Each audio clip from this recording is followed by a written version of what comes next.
കഴിഞ്ഞ ദിവസമൊക്കെ കാണാനൊക്കെ ഇങ്ങോട്ടൊക്കെ ആൾക്കാർ ഒരുപാട് ആൾക്കാർ വരുന്നുണ്ട്. ഇപ്പോഴും വരുന്നുണ്ട്. പിന്നെ അത് കഴിഞ്ഞിട്ട് വന്ന് നോക്കിയിട്ട് ഇരുന്ന് ധ്യാനിക്കാൻ സ്ഥലമില്ല, വെറുതെ തറയിൽ എങ്ങനെ ഇരിക്കും എന്നൊക്കെ പറഞ്ഞ് അഭിപ്രായങ്ങളൊക്കെ പറഞ്ഞ് ഒരു ഷെഡ് കെട്ടണം എന്നൊക്കെ പറഞ്ഞിട്ട് പോയി. അപ്പം ഷെഡ് കെട്ടാൻ ഇനി നാളെ ഇതിനിടയ്ക്ക് ഇവിടെ ഇത്തിരി പണിയുണ്ട്. ശിവലിംഗം വയ്ക്കുമ്പോഴത്തേക്ക് പോറ്റി അതിൻ്റെ എന്തൊക്കെ ഇതൊക്കെ അഭിഷേകങ്ങളും പൂജകളൊക്കെ ഉണ്ട് ഒരുപാട്. പ്രതിഷ്ഠ കൊണ്ടുവരുമ്പം അത് പോറ്റിക്ക് കാര്യങ്ങൾ അറിയാവും. അങ്ങനെ പടി കെട്ടണം ഇതിൻ്റെ ഉയരെ കയറാനൊക്കെ. അങ്ങനെ നാളെ മേശരി വരും ഇതിൻ്റെ ബാക്കി ജോലി കൂടി ചെയ്യാൻ. അപ്പം നാളെ കമ്മിറ്റി ഞായറാഴ്ച കൂടുമ്പോൾ ഇരിക്കാനുള്ള സ്ഥലമൊക്കെ നാളെ നിന്ന് ചെയ്യാന്നുള്ള ഏർപ്പാടൊക്കെ ചെയ്തിട്ടാണ് മോൻ ആശുപത്രി പോയത്. അപ്പൊ ഈ സമാധി സ്ഥലത്തിന് മുകളിൽ ശിവലിംഗം സ്ഥാപിക്കാൻ പോവുകയാണ്. ഞായറാഴ്ച എന്തൊക്കെ വീട്ടിൽ നമ്മൾ ഓർഡർ ചെയ്ത് മയിലാടിയിൽ നിന്നാണ് നമ്മൾ ഈ ക്ഷേത്രത്തിന് വേണ്ടി എല്ലാം. അപ്പൊ ഇതിന്റെ ചെലവൊക്കെ വലിയ എമൗണ്ട് ആകത്തില്ലേ?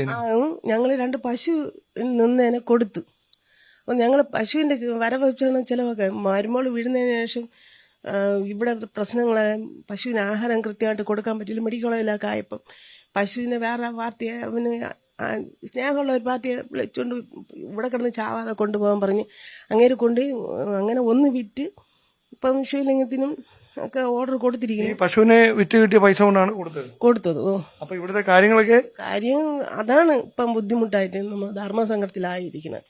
സന്തകം കമ്പനിയിൽ ഇടയ്ക്ക് പോയെങ്കിലും അവനും ലോണും കാര്യങ്ങളൊക്കെ ആയതുകൊണ്ട് ബുദ്ധിമുട്ട് തന്നെ. എങ്കിലും ഭഗവാന്റെ കാര്യങ്ങൾ കൈലാസ മഹാദേവന്റെ സഹായം കൊണ്ട് എല്ലാം ഭഗവാൻ നടത്തും എന്നുള്ള ഒരു മനസ്സിന്റെ ഉറപ്പ് കൊണ്ടാണ് നമ്മൾ ഓരോന്ന് ചെയ്യുന്നത്. ഒരു പശു ഉണ്ട്, ആ പയ്യന്റെ ഭാഗത്ത് അവര് നോക്ക തന്നെ അത് കറക്കണ പശുവാണ്.